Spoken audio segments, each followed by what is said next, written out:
Mike, last harmonium galloped here this morning. How'd he go?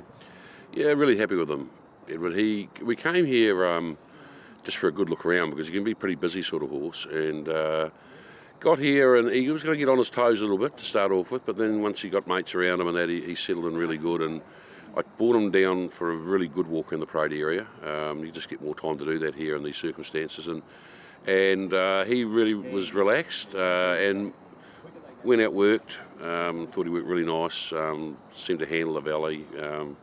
Kieran was quite taken with him, I think, and put pacifiers on him for the first time, and it just seemed to really relax him a long way more. You know, like Kieran doesn't know the horse that well, but just watching him myself, he does look more relaxed in them. So we'll give a lot of thought to adding that to his repertoire basically for Sunday. Then we brought him back down and gave him a good walk around the parade area after he worked, took him back up and back down a few times, and he really was very relaxed and asleep, so that's a good sign. And he'll go to the Turnbull?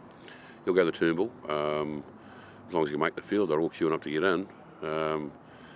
But look, hopefully he does make the field. That's our preferred race for him. Other than he might throw in the Caulfield Stakes the following week, but look, we prefer to run on that, and then we'll make a decision after that whether we come here for the Cox Plate or head towards the Caulfield Cup. He led in the Underwood at his last start when he finished fourth. Do you think he'll go forward again? Look, I'd just like to see him draw a barrier. It'd be lovely. He just keeps drawing off the track. The other day we sort of were in a bit of a catch-22 situation. Didn't look like a real leader's day. We just hoped that if we did lead, we'd get left alone, and we didn't really. He fought bravely, I thought, considering it was a day where there wasn't a leader win all day to do with the win factors and bits and pieces. So it seems to have really played a bit of havoc this spring, the wind, and just hopefully that can settle down a little bit, because it has changed the racing, I think, a bit, the wind. And still thought he was brave and walked away disappointed with the result, but still happy with the horse. Devonshire Duke galloped here this morning as well. Yeah, look, he's a nice horse that came across from New Zealand. We gave him the one run up in Queensland. He won that at Turnbull, come from well off the speed. Didn't really think that he was in sync for a staying prep, even though that's what he's bred to do. We're sort of going to try and poke around and head towards a Carbine Club and then into the Sandown Guineas possibly, and give him a pretty quiet, a long way quieter sort of spring. But look, he's a horse we've always liked, and he'll either run here in the 1200 or the 14 at Flemington. And when will you make a decision on that?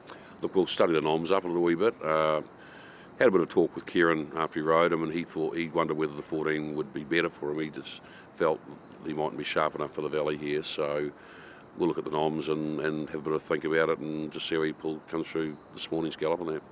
Born to Rock worked here this morning. Were you happy with how she went? Yeah, look, another mare that we ended up with sent to us for our Queensland stable there, and she went terrific up there, ended up winning the Gay Waterhouse. I think she won 2 up there and was Group 1 placed. Really nice mare. Coming for a pretty short break. Again, she won't have a really hard spring. She'll probably only have 2 or 3 runs. And we're hoping to kick her off here in the 1200 metre mares race. Are you happy with how she's come back from the break? Yeah, very happy with her. Very happy with her. Because some of those horses have short breaks, can either handle it or not. But look, it's proof's going to be in the pudding when she comes out here and actually races. But she did look a really nice mare with the form up there. And what are your expectations of her for Friday night here? Look, she's got gate speed, quite a quick mare. So, you know, if she can get around the valley, it'll be interesting, because she, I think from memory, did a lot of her racing right-handed in New Zealand, and she's done a lot of work Flemington way around, and she seems to adapt it and seem to get around here all right. So that'll be the question mark. She's done most of her racing right-handed, so left-handed will be a little bit new for her. And Sabrage goes towards the Staten work here this morning. Yeah, that's right, yeah, he does. Look, I think the blinkers are going to improve him, and he just looks to me as if the mile's going to suit. He's getting fitter. He's quite a gross sort of colt, and the timing seems good for him. He's getting tighter and fitter, and he's the sort of laid-back sort of colt that can take the preparation, which is a big thing in the spring, because they're only 3 and only just turned 3. So some can handle it and some can't. He looks as if he's going to. So, where would you like to see him in the run Friday night? I presume the horse of Peter Moody's will probably lead. We've got a little bit of gate speed, and that's just depending on what size the field is and what he draws. But He's got a bit of gate speed, so he won't be too far off them. And will he head to the Guineas after Friday night? That's the plan. The plan is to run on the Guineas, but we'll just see what he does here on Friday night.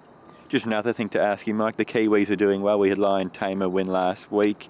Could we have a Kiwi-dominated spring?